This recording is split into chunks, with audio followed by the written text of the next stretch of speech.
جب ایک مسلمان اپنے شعور کی عمر کو پہنچتا ہے اور اس کے دل میں دین اسلام کو سمجھنے اور اس پر عمل کرنے کا جذبہ پیدا ہوتا ہے تو سب سے پہلی ضرورت اسے دین اسلام کی صحیح تعارف اور مستند علم کی ہوتی ہے، تاکہ وہ اسلام کا صحیح راستہ پہچان کر اس پر عمل کر سکے۔ مگر جب وہ اس علم کی تلاش میں اپنے قدم نکالتا ہے تو اسے جلد ہی ایک کڑوی حقیقت کا سامنا کرنا پڑتا ہے، وہ یہ کہ امت مسلمہ مختلف گروہ، مکاتب فکر اور جماعتوں میں تقسیم ہو چکی ہے، اور ہر گروہ اپنے موقف کو حق ثابت کرنے کی کوشش میں ہے، اور ہر جماعت کا یہی دعویٰ ہے کہ اس کا راستہ ہی صحیح راستہ ہے اور حق کا راستہ ہے، جس کی وجہ سے ایک طالب علم کے لیے یہ فیصلہ کرنا بہت مشکل ہو جاتا ہے کہ اصل میں حق کا راستہ کون سا راستہ ہے، کیونکہ ہر جماعت یہی دعویٰ کر رہی ہوتی ہے کہ ہمارا ہی راستہ حق کا راستہ ہے۔ یہی وہ مقام ہے جہاں اکثر نوجوان الجھن اور بے یقینی کا شکار ہو جاتے ہیں، اور اس مقام پر پہنچ کر زیادہ تر نوجوان ان تین راستوں میں سے ایک راستہ چن لیتے ہیں۔ پہلا یہ کہ وہ اس الجھن اور بے یقینی کی وجہ سے دین سے ہی دوری اختیار کر لیتے ہیں، اور دوسرا یہ کہ وہ بغیر کسی تحقیق کے اپنے ماحول کے دباؤ یا اپنی ذاتی پسند کی بنیاد پر کسی ایک گروہ کا حصہ بن جاتے ہیں، اور تیسرا یہ کہ وہ اپنی الجھن کو دور کرنے کے لیے تحقیق کے راستے پر نکلتے ہیں تاکہ صراط مستقیم کو خود تلاش کر سکے۔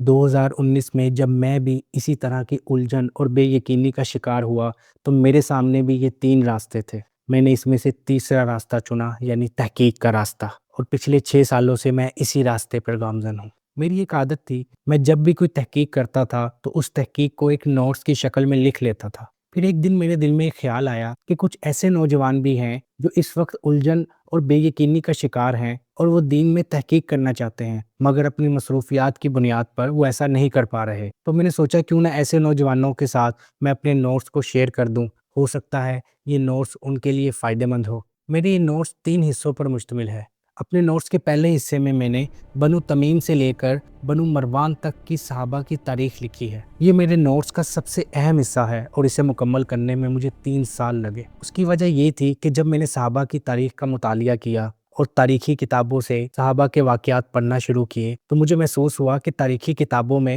کافی متضاد واقعات موجود ہیں، یعنی ایک ہی واقعے کے کئی پہلو موجود ہیں۔ اب میرے لیے یہ فیصلہ کرنا بہت مشکل تھا کہ اس میں سے کون سا پہلو مستند ہے اور کون سا نہیں، کیونکہ تاریخی روایات اس طرح سے تحقیق کے مراحل سے نہیں گزری جس طرح سے حدیث گزری ہے۔ پھر میرے ذہن میں ایک آئیڈیا آیا کہ کیوں نہ میں صحابہ کی ایسی تاریخ لکھوں جو صرف مستند روایات پر مشتمل ہو، یعنی جو تاریخ صرف صحیح حدیث کی روشنی میں لکھی گئی ہو۔ اسی لیے مجھے ان حدیثوں کو تلاش کرنے کے لیے 3 سال کا وقت لگا، اور میرے ناقص علم کے مطابق آج تک صحابہ کی متنازع تاریخ کو کسی نے بھی اس طرح سے مستند روایات کی روشنی میں نہیں لکھا۔ اسی لیے میں اپنے نوٹس کے اس حصے کو بہت اہم سمجھتا ہوں۔ اب آتے ہیں اپنے نوٹس کے دوسرے حصے کی جانب۔ میں نے اپنے نوٹس کے دوسرے حصے میں تابعین کے دور سے آج تک جتنے بھی مسلمانوں میں گروہ بنے ہیں، چاہے وہ علمی گروہ ہو یا اعتقادی گروہ ہو، ان تمام گروہوں کا تعارف پیش کیا ہے اور ان کے نظریات اور عقائد کو بیان کیا ہے۔ یعنی میرے اس نوٹس کو سمجھنے کے بعد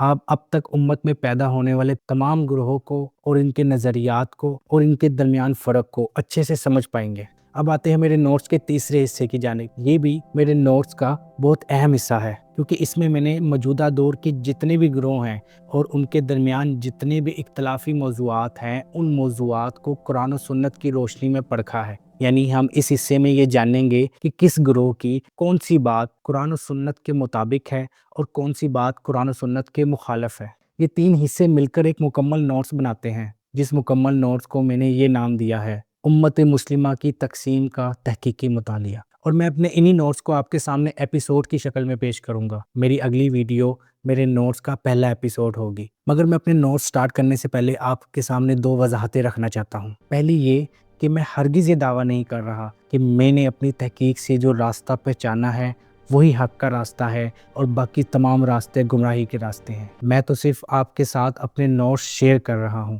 حق اور باطل کا فیصلہ نہیں کر رہا۔ اور دوسری وضاحت یہ کہ میں کوئی عالم دین نہیں ہوں اور نہ ہی میں نے کسی مدرسے یا دینی ادارے سے باقاعدہ تعلیم حاصل کی ہے۔ میں آپ لوگوں کی طرح ایک عام طالب علم ہوں، اور میرے یہ نوٹس میرے ذاتی مطالعے اور قرآن و سنت کے براہ راست مشاہدے اور مختلف کتب سے استفادے کا نتیجہ ہے، اس لیے ان میں غلطی کی گنجائش ہو سکتی ہے۔ اگر میں اپنی کم علمی کی بنیاد پر کوئی بات درست بیان نہ کر سکوں تو آپ سے گزارش ہے کہ یا تو میری کم علمی کی وجہ سے میری اس غلطی کو نظر انداز کر دیا جائے یا میری علمی بنیاد پر اصلاح کی جائے، مگر درخواست یہ ہے کہ یہ اصلاح علمی بنیاد پر ہونی چاہیے، نہ کہ ذاتی پسند ناپسند کی بنیاد پہ۔ امید کرتا ہوں کہ آپ کو میرے ان نوٹس سے استفادہ حاصل ہوگا۔ ملتے ہیں اپنی نیکسٹ ویڈیو میں، یعنی اپنے نوٹس کی فرسٹ ایپیسوڈ میں۔ تب تک کے لیے خدا حافظ۔